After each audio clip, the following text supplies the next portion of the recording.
வணக்கம். விரிந்த பார்வையின் இன்றைய காலை நேர செய்திகள்.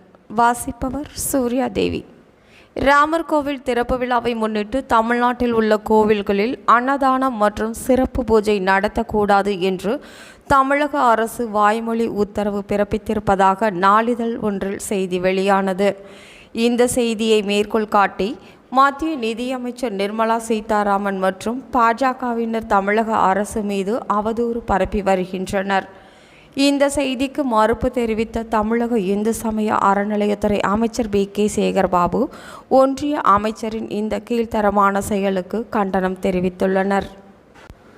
இந்நிலையில் தமிழக அரசு மீது அவதூறு பரப்பும் வகையில் வேண்டுமென்றே உள்நோக்கத்துடன் பொய் செய்தி வெளியிட்ட நாளிதழ் மீது சட்டப்படி நடவடிக்கை எடுக்கப்படும் என்று தமிழக அரசு அறிவித்துள்ளது.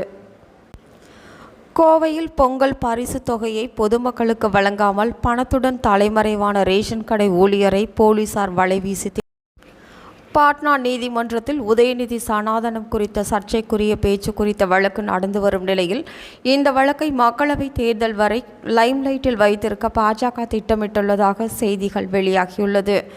இந்த நிலையில் இந்த வழக்கு MP MLAக்கள் விசாரிக்கும் நீதிமன்றத்திற்கு மாற்றப்பட்டுள்ள நிலையில் பிப்ரவரி 13ஆம் தேதி உதயநிதி ஆஜராக வேண்டும் என்றும் அல்லது அவரது வழக்கறிஞர் ஆஜராக வேண்டும் என்றும் கூறப்பட்டுள்ளது. லோக்சபா தேர்தலுக்கு இன்னும் ஒரு சில மாதங்களே இருக்கும் நிலையில் தமிழக பாஜகவை தயார் செய்யும் வகையில் பிரதமர் மோடி தொடர்ச்சியாக தமிழ்நாட்டிற்கு பயணங்களை மேற்கொள்கிறார்.